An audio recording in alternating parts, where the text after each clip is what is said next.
We are here to share more about the problem of domestic violence and the overwhelming support for the Protect Rhode Island Families Act that would disarm abusers. My name is Jennifer Boylan, and I'm with the Rhode Island chapter of Moms Demand Action for Gun Sense in America, which is part of Everytown for Gun Safety. I would like to start by thanking many of the volunteers in the room who made this event possible today. So many people put a lot of effort in to helping me organize this, and I'm very grateful to all of them. I would also like to thank our partners at the Rhode Island Coalition Against Gun Violence and the Rhode Island Coalition Against Domestic Violence for joining us here today and for joining us in support of this important legislation. I would also like to acknowledge that there are survivors of gun violence and domestic violence in the room today, and we thank them for their courage and for being with us here today. Moms Demand Action for Gun Sense in America is a national grassroots organization that was formed on the day after the Sandy Hook mass shooting. We have chapters in 50 states, and the Rhode Island chapter formed very quickly after the Sandy Hook shooting, and I've been involved in it for over 4 years now. Domestic violence in America is to a significant degree a problem of gun violence. Over the past 25 years, more intimate partner homicides in the U.S. have been committed with guns than with all other weapons combined. I have been working as a volunteer on this domestic violence bill for several years now. We know that this common sense legislation has tremendous support among Rhode Islanders. We know that 80% of Rhode Islanders support changing our laws so that a person convicted of domestic violence or a person subject to a domestic violence protective order cannot buy or possess a gun. And we know this because we did polling in 2015 that proved this. This is common sense legislation that takes guns away from people who should not have them. Gun violence is a women's issue, and our first speaker today is a strong survivor of domestic violence. I'd like to introduce Giovanna Rodriguez. She is from Providence, and she's representing SOAR, which stands for Sisters Overcoming Abusive Relationships. SOAR is a task force for the Rhode Island Coalition Against Domestic Violence. Giovanna?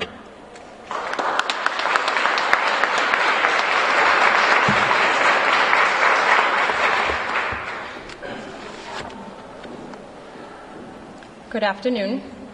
My name is Giovanna Rodriguez. I am a resident of Providence, a mother of 2 amazing boys.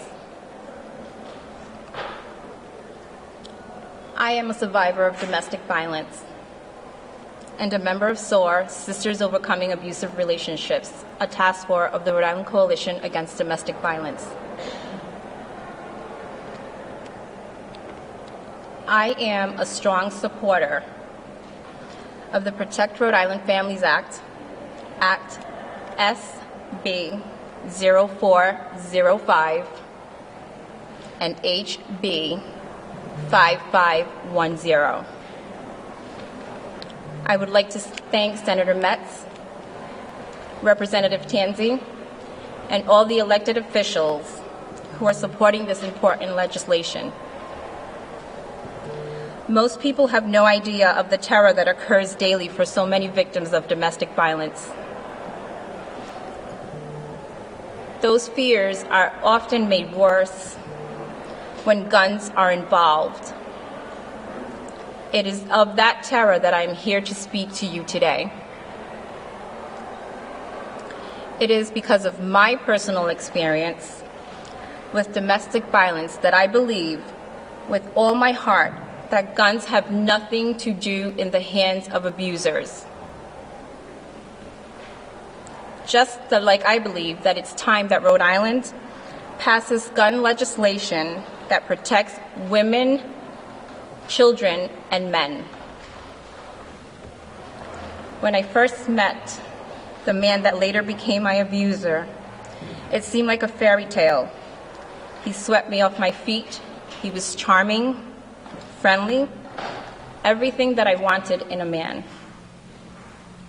He isolated me from my loved ones.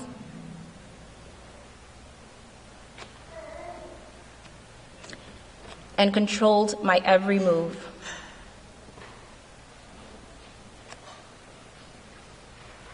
Excuse me. There were always consequences for everything that I did.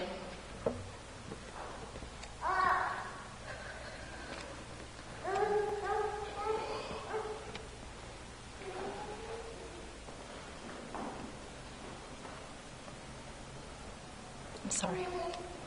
It didn't take long for the physical abuse to start. The abuse was constant. He would push me around, choke me, smack me in the face with rolled up newspapers. One time we were driving on the highway and he opened the door and attempted to push me out. Still, of all these physical horrors that I endured, nothing compared to the fear and intimidation of having a gun as a part of our daily lives. Someone coming to my home,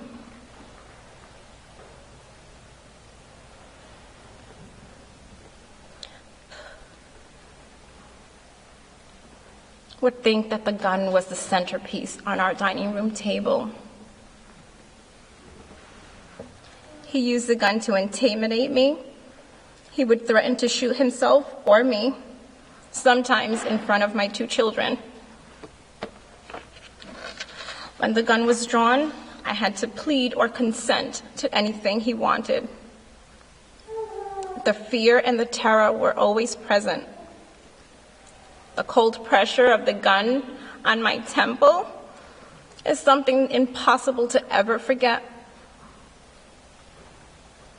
There were days I wondered if I would live to see another day. He never did shot me, and I was eventually able to leave. However, many other women and children, and sometimes men, weren't so lucky or fortunate. It is for this reason that I urge you to contact your legislators, asking them to support the Protect Rhode Island Families Act, and urge the General Assembly to make bills SB 0405 and HB 5510 a law in the state of Rhode Island. Thank you.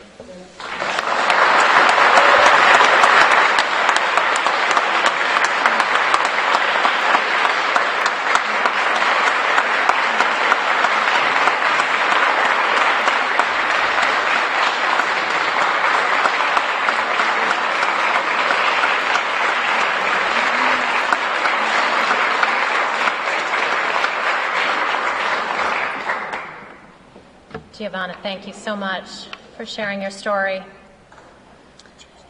Next, I would like to introduce Representative Teresa Tanzi, who has become a good friend of mine and is also the sponsor of the House version of the Protect Rhode Island Families Act. Teresa.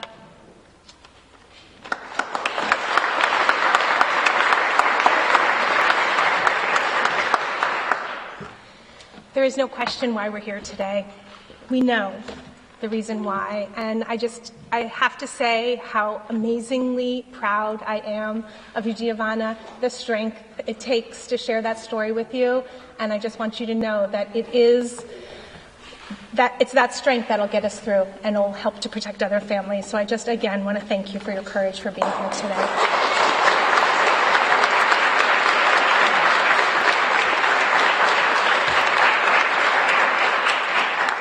So I am very honored to be here today. I want to thank everyone for coming. I especially want to thank folks like Giovanna and the sisters who are here as part of SOAR. And also these individuals here whose names I would like to share with you. We have Teresa Rodriguez, who is 22. Develez Cotto, who is 18, and Elio Oliveira, who is 34, when they had their lives taken by their abusers. And I think it's important that we honor those whose voices are no longer able to be heard, and I don't want them to ever be forgotten. I also want to thank my co-sponsors who have been amazing in their strength and their support of this. Representative Amore, who we're hoping will be able to be here today, Representative Fogarty, Representative Ruggiero, Representative Maldonado, and then my reps who are here in support and also co-sponsors, Representative Regenberg, we have Representative Agello, Representative Donovan, I know Representative Kazarian and Representative Blazajewski were here as well. So I want to thank the Speaker for his outspoken support in favor of taking action on this issue, this problem that we have in our state. And I came to this issue because I've spent time working with domestic violence survivors, and I know how terrifying these situations are. Right now, research shows that we're failing when it comes to protecting victims of domestic abuse.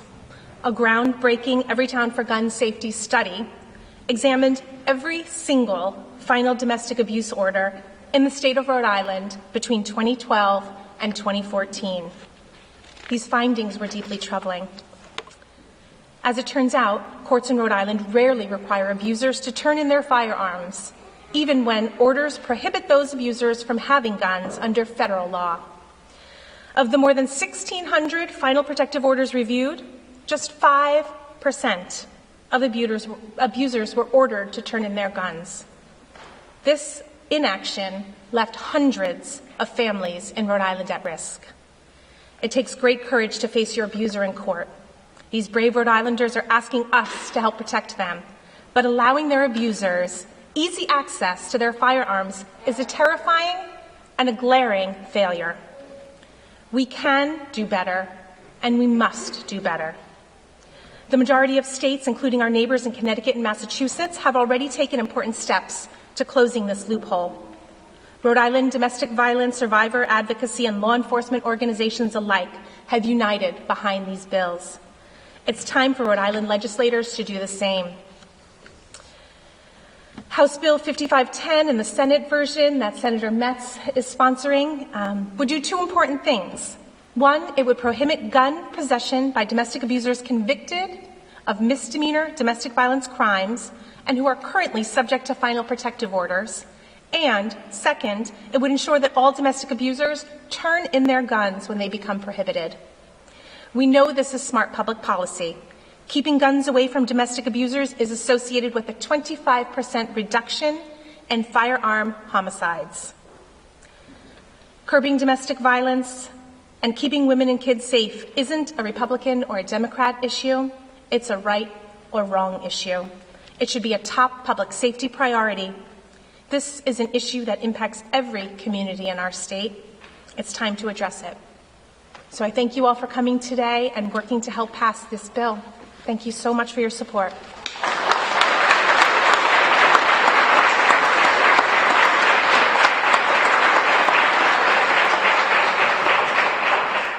Thank you, Representative Tanzi. Next, I would like to introduce Senator Metz. He is the sponsor of the Senate version of the Protect Rhode Island Families Act. Senator? Yes.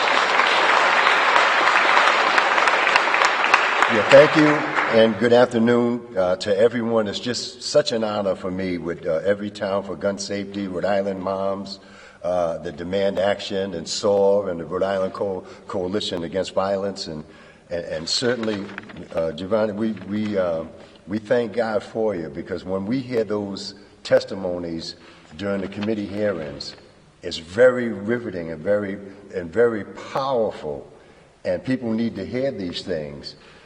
because your courage and how you face these things is awesome. And more people need to hear these things. And I want to thank Senator Quesada, my colleague, who's supporting me on this issue. And not to belabor the point with just statistics, but I do have to share a few. Domestic abuse affects the lives of thousands of Rhode Islanders. And the police responded to nearly 8,000 domestic violence calls and made over 5,500 domestic abuse-related arrests in 2012. So there's hundreds of victims of the abuse in Rhode Island who also apply for protective orders through the state's court system. So we know that when guns are part of the equation, women are more likely to die. And for me, the old saying was, we don't want to close the barn door after the horse is gone. Something needs to be done now. So the current system is failing to protect those who have asked for our help. And so even in cases where written records provided evidence of a firearm threat, courts ordered the abusers to turn in their guns just 13% of the time. 325 abusers who appeared to have access to firearms were not ordered to turn them in. So for us, certainly for the women that have been abused, the advocates, the legislators who were honored to be asked to sponsor this legislation, for us, it's a call to action. The time to act is now. Legislators should prioritize disarming dangerous abusers. And for me, it's Romans 12:21. Be not overcome of evil, but overcome evil with good. Let's get this legislation passed. Thank you.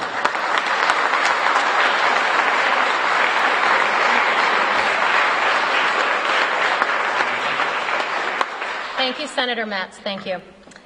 Next, I would like to welcome Mayor Lorza. He is the mayor of Providence, and he's also a member of Mayors Against Illegal Guns, a coalition of mayors from across the country. Mayor.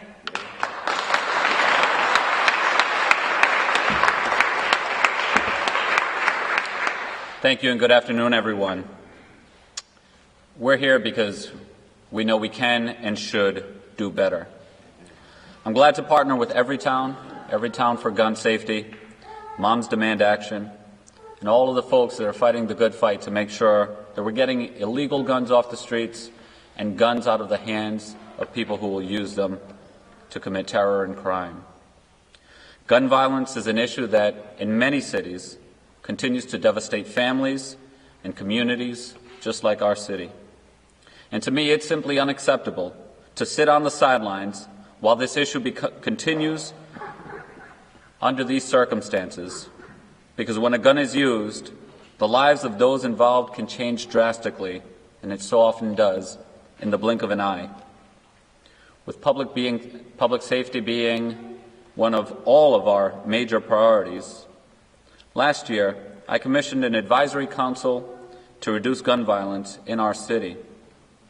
Since convening, this group has come together, fostering closer collaborations between community stakeholders, law enforcement, and my office. They've been tasked with generating a report to find creative solutions to reduce gun violence in general throughout the city, and their partnership has been crucial in making Providence safer. Just last month, we released the first report from this council, which detailed their recommendations and their accomplishments. Accomplishments such as a gun amnesty program where folks can turn in their unwanted firearms, organizing youth convenings to uplift youth's perspectives on gun violence and engage our young people in the policy process. And thanks to the work of our police department and community partners, thanks to the work of our recreation centers, thanks to those recommendations of all the volunteers, we're seeing dramatic decreases in shootings and gun violence throughout the city. In fact, in 2016, Providence had the fewest homicides that we've had in 30 years here in Providence. We saw a 37% decline in the number of shootings compared to the 5-year average. And a very interesting point that I learned just a couple of weeks ago. In 2016, there was not a single gang-related homicide in the city of Providence.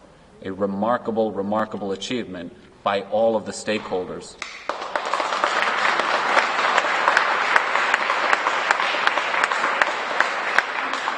Gun crimes and illegal guns can never be tolerated. And as mayor and someone just like all of us who cares deeply about the well-being of our communities, I believe that just one victim is a victim too many. And we must do whatever we can to prevent the loss of innocent lives.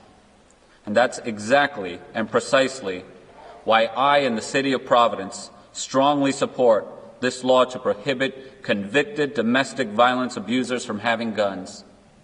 This will enable state and local police to protect families by keeping guns out of the hands of their abusers. I would also like to note that in states that restrict access to firearms of those convicted under domestic violence or those under domestic violence protective orders, there's a clear reduction in intimate partner gun deaths. And it makes it clear that Rhode Island needs to prohibit gun possession by domestic abusers. As our national political climate changes, this type of regional advocacy, where we're working together with multiple stakeholders, is going to become ever more crucial and so too important to ignore. And I am thankful to be part of this group and this coalition in pushing for common sense change. We need to continue to work together so that our legislators receive the support and are able to pass the legislation that supports all Rhode Islanders. And if I may just take a moment, I want to say thank you to Giovanna. Giovanna, your words were absolutely powerful. And it's important for all of us to be reminded every so often of why it is that we're fighting these fights. I'll tell you that one thing that you can never be prepared for, my role as mayor, is to sit and comfort families when they lose a loved one. It's something that you can never be prepared for. I've done it too many times already. But I want to share something with you that I've noticed. Almost every single time that I've sat with a family who has lost a loved one, there's a moment of grieving, and then there's almost a snap. And then they say, I just want to work so that this never happens to another family again. And that's the same strength that I heard in your words, Giovanna. Thank you so much.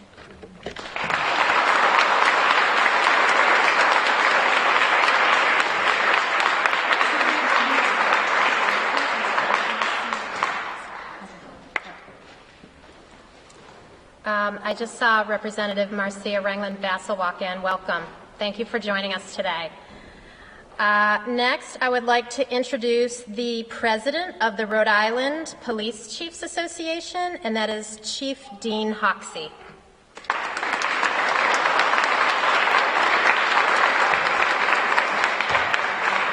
Good afternoon, everyone. Obviously, the Rhode Island Police Chiefs Association is more than happy and proud to be involved with this effort to reduce violence in the domestic violence area. We work and have worked for years. I saw Deb DeBoer with the domestic violence training and domestic violence issues. I have 33 years of experience in law enforcement, and I've lost count of how many domestic calls I've gone on in my career, as have the other members of law enforcement within our state. This bill will allow the removal of those weapons from those that have protective orders, restraining orders, convicted of crimes of domestic violence, stalking, cyber stalking, to protect and prevent another victim from being known to us here in Rhode Island. Again, we will continue to work with Representative Tanzi. We are here to support, and we'll lend our effort to whatever we can, Rep, to make this happen. Thank you.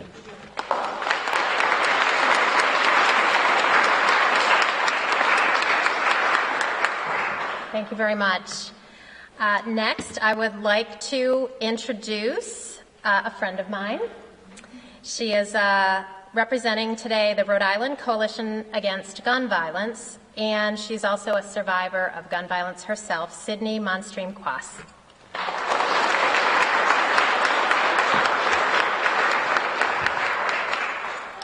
Thank you, everybody. And I thank everybody for their moving words before. I thank Giovanna. I heard her story before, and it just doesn't matter that how many times you deliver it or how many times you hear it.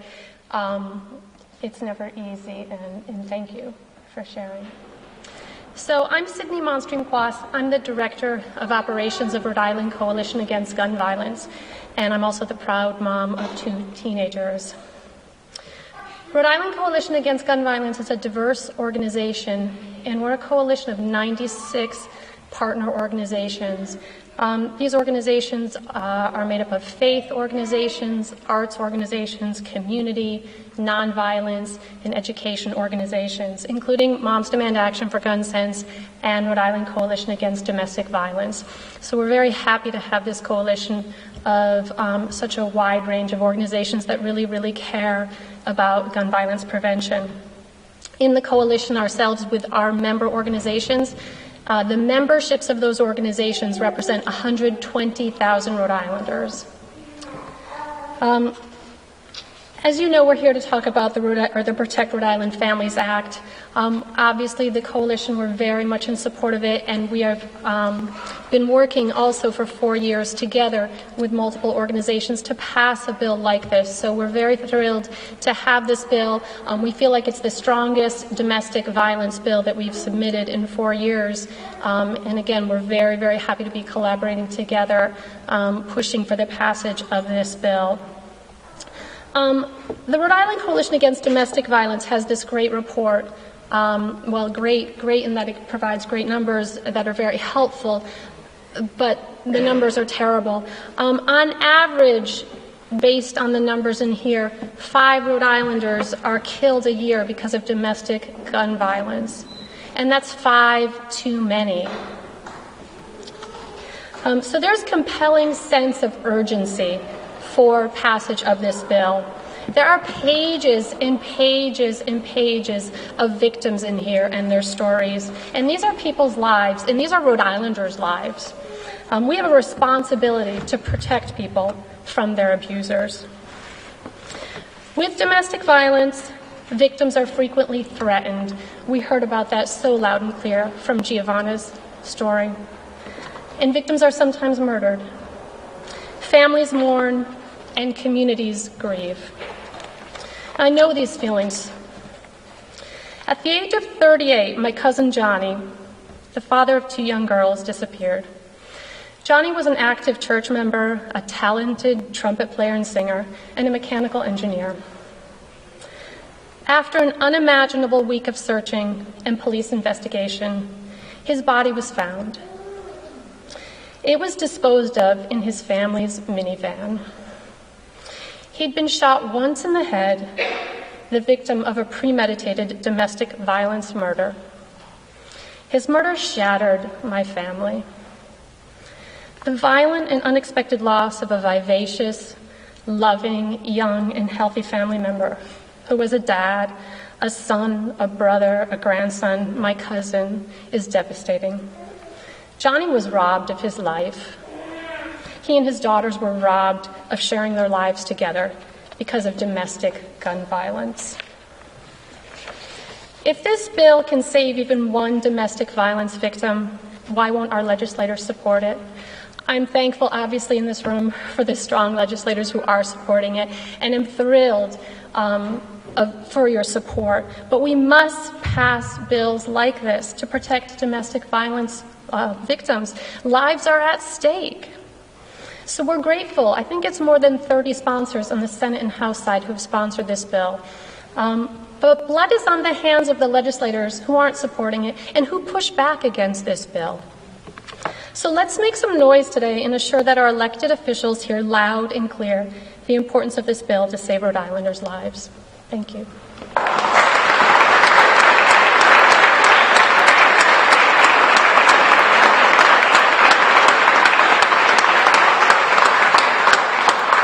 Thank you, Sydney. Thank you. Next up, we have a representative from the Religious Coalition for a Violence-Free Rhode Island. We have the Reverend Jean Disleshki.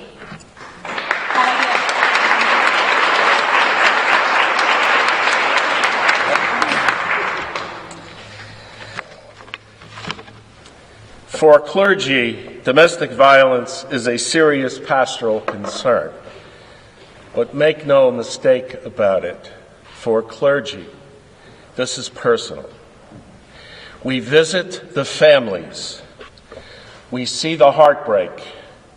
We see the fear. We see the concern. Domestic violence is particularly harmful for children. In order to heal, children need to be safe. A child does not have to be struck, but simply has to observe violence in order to be traumatized, and that's unfortunate. Now, we know the only way to stop domestic violence in a home is to affirmatively disrupt the cycle from the outside, because the inside cycle just keeps going around. Now, the courts do this. The courts will do this. But there's one more measure the courts have to make, and that is in a family where there is a gun, the gun has to be removed. The person who's been violent in the home has already lost the trust of their family. The removal of the gun reduces the threat and begins to establish a sense of safety. It's only then that healing can begin. Now, children understand this. They know it. And you know what? They're right about this. Over the past 10 years, children who have been killed in a domestic violence homicide have been killed with a gun. So the kids know this. We can change the situation.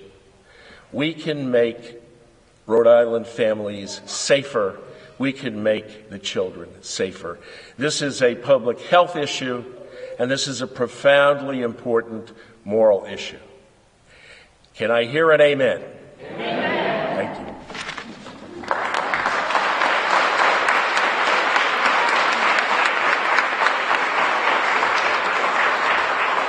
So I would like to thank everyone who came here to speak and to listen today.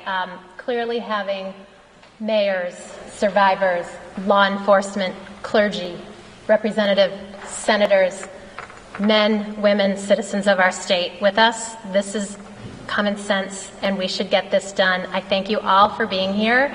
What I'd like to do now is invite all the speakers to step up front. We're going to do a group photo, and if you're here for Mom's Lobby Day, don't leave.